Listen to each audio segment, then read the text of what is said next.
We have one more young Indian with us as part of the Voice of the Young series. Hello, everybody. Good to be with you once again. Today we have Ria Kasliwal. She's going abroad to a prestigious university, do her MPhil. I'm proud to say that she's from Jaipur, my hometown. Over to Ria. Hi, everybody, and thank you so much, sir, for having me here. It's so wonderful to speak to somebody who's, done so much in their career and is also from my hometown. It gives me hope to maybe, venture ahead and hopefully reach to better places. So thank you so much for having me here. Okay, let's go. All right. So I'll just give a brief introduction about myself and what space I am in. I did my bachelor's and master's in economics, and while I was doing my studies and training in economics, I did a lot of internships with children, and it got me really interested in social impact, especially because the children I was tutoring were from very underprivileged backgrounds. And when you read economics, you also realize that statistics is a very important figure and area of study. And you learn that even though India of our dreams or is a booming economy and we're getting there, but the majority of our country lives in dire poverty. And we need to do something as a society, as policymakers, to work towards that. So I got interested in social impact because I was reading a subject that was very interested to see or carve out ways where you could do something for the society. And I was also working with children who were extremely talented but were just bound by poverty. And thankfully, I had amazing professors and who helped me get into research and development consulting. And as I was working in development consulting, I also realized something which is about the gender dynamics that are involved in policy making. A lot of times when we think about policies, we think of them in a, especially as policymakers, we think of them in a very gender neutral way. But what it does is actually create hindrances for a lot a lot of people who are not men, because men are considered as default in our society and life, and that is a consequence of having a historically patriarchal society, but it creates a lot of problems even when the government introduces policies that are gender focused and that are women focused. When I started working, I worked around a lot of gender focused policies because it was an area of interest. And it was a great honor that I was able to work with the central and state governments in India on the gender budgets. And while I was working on the gender budgets, I realized that even though it's a great step of accountability towards the policies that are created in India that work towards women and to see how much of an impact they're creating, it's a very superficial activity because there are not a lot of frameworks that are followed very properly. So my Could you give an example? I'm intrigued. When you say that it is superficial and framework, it's a bit abstract. So if you have an example, maybe you could share at this time or maybe later. No, sir, of course. So, for instance, there's a rural housing scheme called the Pradhan Mantri Awas Yojana, Mhm. which has as its guideline that only women can be registered as the owners of the house that is provided by the government to, the rural areas in India. And so most of the entire accountability or the entire budget for this particular schemes goes in the gender budget. But when you go on the ground, you realize that even though the name is with the woman, the rights, the authorities are never with them. So this is an example of how a policy that's very clearly indicating its advancement for women does not actually work accordingly. Another example is the Jal Jeevan Mission, which provides drinking water and tap water to all of India. It's a great initiative, and even though it's very clear that it's a scheme that will provide benefits to both to all genders, regardless of whether it's a man or woman. But again, it's including the gender budget in its entirety. So even proper accountability mechanisms are not used properly, and it sometimes over calculates the scheme's provision for women, or sometimes it underestimates. And the problem that it creates in this way is that you, even though there's a system that's made to account the impact that it has on women, does not work in that way. And so one of the reasons, after working for some 3.5, 4 years, I realized that I really wanted to study more and, maybe help in a way or contribute in a way to my gender, is by learning more about public policy and learning how I could help solve this dire problem, especially in a country like India, where so many topics that are related to women's reproduction, women's health, are still taboo. Mhm. So that's a small story of how I got into public policy and how I'm going for that for my MPhil. Okay, that's very good because even the Gram Sabhas, they reserve so many to be headed by women, and they have to be, but it's in name only. They basically never even attend the session Yeah, because nobody listens to them anyway. Just because the government says that this is the head, it doesn't mean anything. They're just proxies, they are not yeah, really just nameplate. Okay, it doesn't that mean anything on the ground. So that's completely true. real change on the ground cannot come with just writing a law, right? I mean, child marriage is banned, but child marriage, you are from Jaipur, child marriage is going on in Rajasthan all the time. So just Yeah. because there's a law doesn't mean that you actually implement it in a way that brings results on the ground, right? No, no, so Yeah, that's completely true. yeah. And uh, I, if you don't mind, I would love to talk about one more aspect of government Please policy. go ahead, please. So there's this, I'm pretty sure, sir, this is a very well-known fact, but there are uh, women workers that are employed by the government of India, and they're called Asha and Anganwadi workers, Yeah. and they're doing an amazing job. Especially in COVID, we saw a lot of women Mm, had to walk some 18 to 20 kilometers to register vaccines, or register mm, just whoever had COVID, make sure that they're protected and everything. And these women, despite the work that they've done for the past so many years, are only paid an honorarium, which is not at all close to a living wage. And they're only called volunteers by the government of India. And while the idea behind this policy when it started was not only to improve the nutrition and health conditions in India, which it has done, but was also to move more women into the workforce, which again it has done.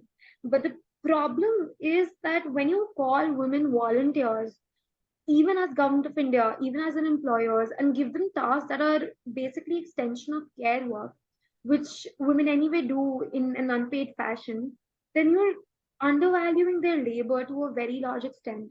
And if the government of India undervalues the labor for women, then it's very clear that there's a signal being sent to the private sector as well, that women's labor isn't very important.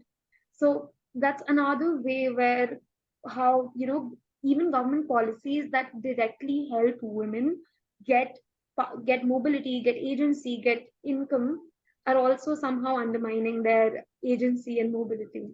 yeah. Wasn't there a movement to turn them into employees? There was a big demand for it. I don't know what happened, but there was a demand that they should become employees. What happened to that Yeah. demand? So, sir, there has been regular strikes, I think, over the past 4 to 5 years. And of course, the government of India has increased the honorariums by a little bit, but it isn't enough. It isn't a living wage. So what has been done is that state governments have started supplementing the income by the government of India by their own honorariums, which have generally increased, at least for the Anganwadis, the income from 3,500 rupees a month to somewhere around 15,000, which is a much more livable wage. In some states, of course, in some states it's 7,000, 8,000, 10,000, 15,000 is on the upper end of the average.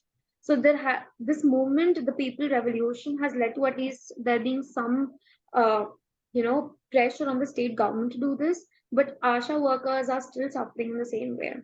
and there's still strikes every day that happen, but there hasn't been much movement in that regards. Okay, let me ask you a question which you may not know the answer to. I don't know the answer. There is a part of the new education policy that says that we must help children 0 to 3 years. And I think in the NEP, it says that they will be reached by these Anganwadis. But do you know anything about it? I'm curious. Uh, and actually, Anganwadis anyway do educate the children that are basically in the pre-primary years also. Yeah. There's a very robust system that happens. So I think it's an extra inclusion of the same system, and through the NEP, they're trying to even cater to younger kids.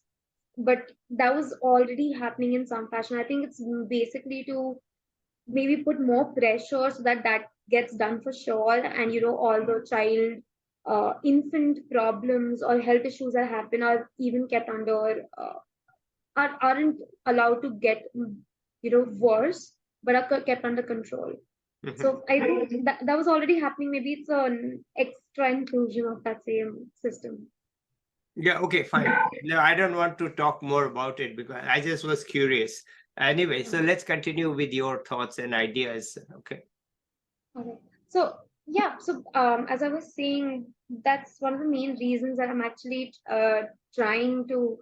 I am going uh, abroad for higher education to get an MPhil in public policy, and what I hope to do with that is to come back to India in a couple of years and basically use my understanding and help to implement those through proper research cycles and implement them on the ground by working with the governments, because the government after all is the biggest change maker. And I feel like there has been, at least in the past few years, there has been and by state governments specifically, there has been more understanding to improve conditions for people on the ground, especially rural areas.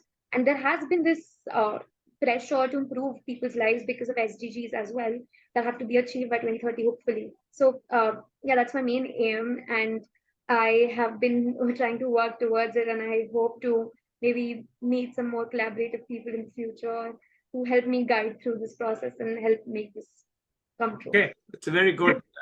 I want to just give you a suggestion. Okay. Yes, In my book on India 2047, I wrote that, we face market failure as an economist, and you know what I'm talking about. We also face government failure. Yeah. And as I say, where we're facing government failure, the market cannot compensate for that. So we have to recognize, if you don't want to call it government failure, I want to call it government limits. There are limits. There are limits. There are limits to what any government anywhere can do, and there are certainly limits to what a government in India can do. And I say a government because I mean union, state, city, village. Okay, so all governments, there are limits on what they can do. And so my hint, or not hint, direct suggestion there was that we need new non-profit groups, okay, which will fill in the gaps. And I already know of so many that, when you talk to people, you realize that government limits are everywhere. Okay? Yeah. Now, if you read Pratham's ACER report, you find that more children are now in private school than in government school, because the government schools, they just can do only so much, and parents want more for their children. Now, That's completely right. if we want more for women, then we can work with the governments, and that's fine. But we can also be more nimble, I think, if we are outside the government. Because one reason is that even if you make a plan for a state, then in a state, there are so many variations. Okay? We don't have one state is homogeneous. Okay. Look at any state, there are different parts of it, and there are different conditions, and there are different groups. And government schemes, therefore, have an inevitable problem, especially, say, like you're talking Government of India. Now they have to do everything similarly across states. But states are not the same, and the local districts are not the same, and therefore they try to make up sometimes a differentiation. Like you said, there are different wages, 7,000, 5,000, Right. 15,000. So that's a differentiation. But those differences come hard, right? It's Mm. tough to do that because you have to justify it, write reports. If you're a more nimble NGO, you can do what you want. You can get the result that you want because you can say, look, this is what is needed here. This is not what's needed there. So my view is that we need, of course, I don't call it the Government of India, I call it the union government, which is in the Mhm. constitution. The union Yes. government, the state government, tier 3 panchayati institutions, Mm. and city administration, which is like municipalities and so on, right? Mm. So and then the fifth is the new non-profit org. And that would be by people like you, who are smart, hardworking, motivated, and so on. And there are many of you in India. I've talked to so many. My main thing these days is talk to young people. I don't talk to my cohort anymore. I talk to young people, and that's why you're here. And there are many, many, many like you. And you are also good at perhaps tapping into money from people who have it. So ultimately, you need to get the money from people who have it, but you are connected to. So I would say keep that as an option because there are limits Mm. to what the governments can do. There are Completely just right. limits. The political system puts too many limits, and we are in a rush. Okay, 2047 is not that far away as people think. It's not. If we don't start now, we are going to get there. If you don't do anything for the women for the next 5 years, the girls who are teenagers, they are stunted for life, Yeah. right? Because they don't have the education, the nutrition, the money, the outlook, and also suddenly you expect them to become completely different in 2047. Say, oh, everybody in the country is doing well. Well, how come these kids or these Mm. young people, they don't have a chance? I would say that when you think of public policy, you can also think of it being implemented by nonprofit groups. Public That's true. policy, unfortunately has a sense that it is to be implemented by governments, right? Mm. That's what they teach in public policy books. Actually, I'm writing a book on public policy. I wrote a book, Core Economics. I'm going to extend it to core public policy. And this is one of my points there that look, public Mm. policy need not be implemented by governments. It's just public policy. It's not Yeah. government policy. No, So so you're anyway, completely right. I'm just brainwashing you here. No, no. So, I mean, I've worked in the not non-profit sector for the past 3 years. So I completely agree with what you're saying. The government way is not the only way to do it. And Yeah. there have been great philanthropies that have been doing amazing work. But then again, the finance is the Yeah, so government you have to that, figure out. So yeah. what you have to really figure out is, but fortunately, people are becoming well off in India, and you only have to tap them at the right time. And that's the skill that you need, apart from everything else, to tap that money and channel it. 100%. Of course, finance is critical because you have to run it with money. So, okay, that's pretty much it. Anything else you want to add? I think the way you said it at the end was actually perfect. That for everything that we need to do, finance is the core point, the core thing for it, the core point, the catalyst for change. And so, of course, apart from just tapping maybe in philanthropies, there has to be a way to let foreign funds come into India for these purposes as well.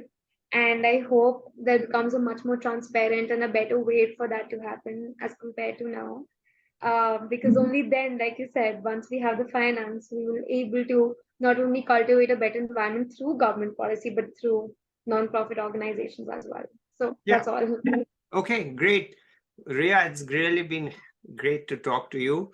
And hopefully we may come back to you after 1 year. You have studied some more. And let's see that. For the moment, let's say bye to the viewers. And let me just say, I'll be back once again with another young person who has a vision and is motivated. Till then, bye.